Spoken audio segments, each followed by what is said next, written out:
से कन्ना चुथरक्तना अईसु पुंचोट चोले ऑटो अमगा वाना खंगरे रामदेव की दुकान को चंगोगा फांदगी हिदाक लैबा ए मपान थोकदा नोंग खुचु अमा नोंग सिटदी सिटलमी फजना स्कूल दे चक्लपदा ए दुकान दे थोकदा नोंग फजना चुले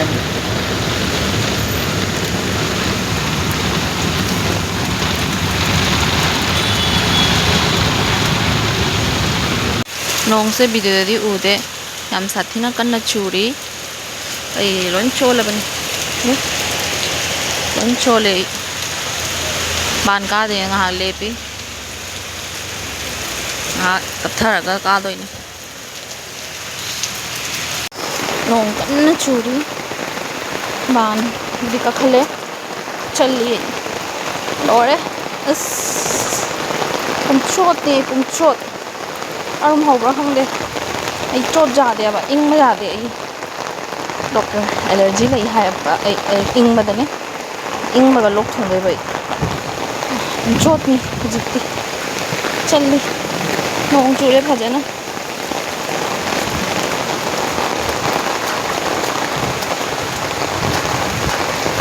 rồi he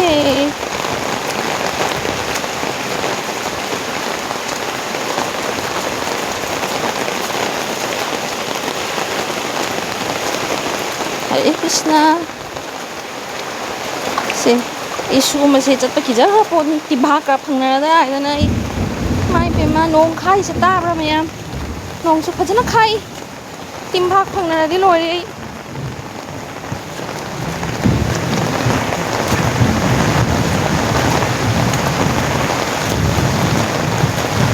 jau ja re Maming Derek Kauri. Derek. Yes, may kanina like camera. Hari na kunno hanu mo kamay na ko ay na papa jam sawi hanu ko camera.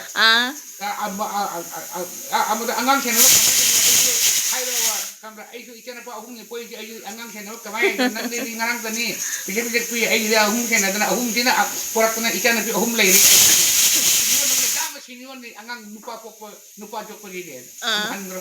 Yara ba? Yare. Ma. Pangni pangani na ma. Pangni. Komen na haibi ko tara ke khun di agano lakai dom da haibi ai bontra pu gira jani कार्यक्रम hong ga dum haibi komen na madu jarok te khali ming du ta haina thagir ke jam nongai ke. Hoi.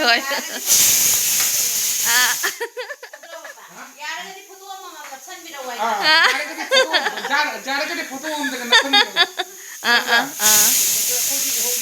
hai de kan lakai de no kana akoi khangori de na madu ora di hoi akoi video mayam ure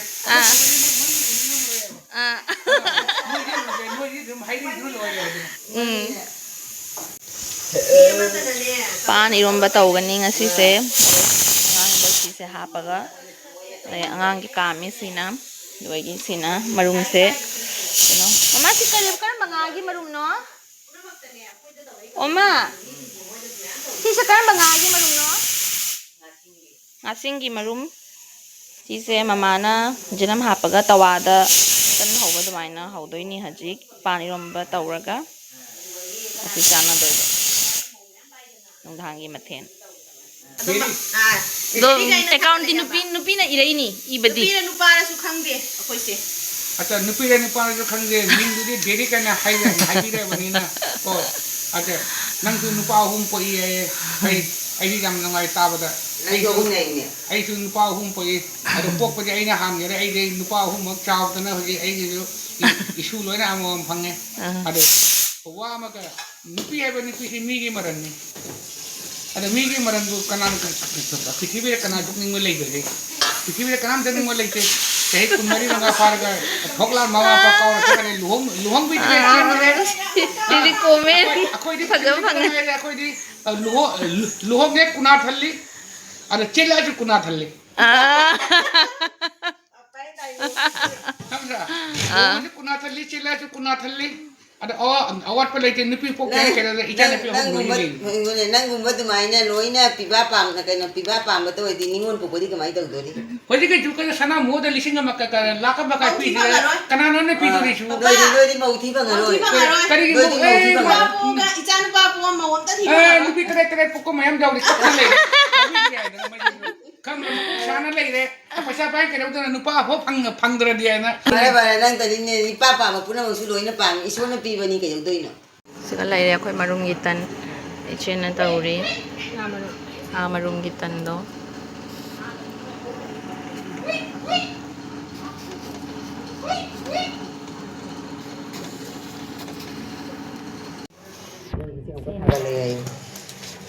Jira nga marunggitan do. Anjan omelet mali se. Hello ma'am, good morning. Hello, ngasidagi akoigi class 7:30 da hawdre. Duna ay sum oats ti chanchalani. Chaka ka sum charoi. Duni binarasi. Ngasidi tayo makhay di school na. Ngantani thoklay se. Ano jo? Ngantani thoklasu nung sa sidi hay nakagre ko. Nako, siga mirum tari upambigi izin halakke nung saase ikman tasira su kajiki shaba nate jemse nung sa jam sae na akhoi gi se mapandagi taret makhai oini aba school timing se taret makhai dagi na baro ko doi shu nung saase kajiki shaba nate aina weather report jembada ngasi na atay susani hayrey kung may kamain tao doy ba do yam ayuk oy ba na chak ti cha na la pangam dress school chalati ay chak cha ba kuy na leba tay na tuna chak cha dara dingam te do ngasi ti ngan man laban na chak to ti jot pa ja aro do na oats na cha la ja no pa so oats khatang pijarami jam na te chalaga mo jumjalaga chak pijaruni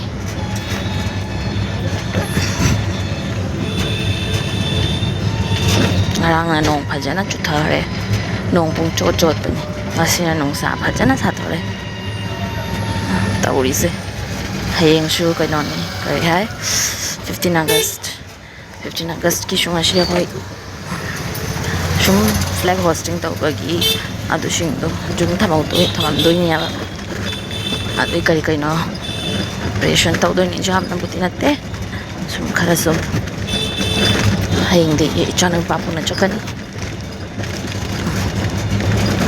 nung sa smain sabi da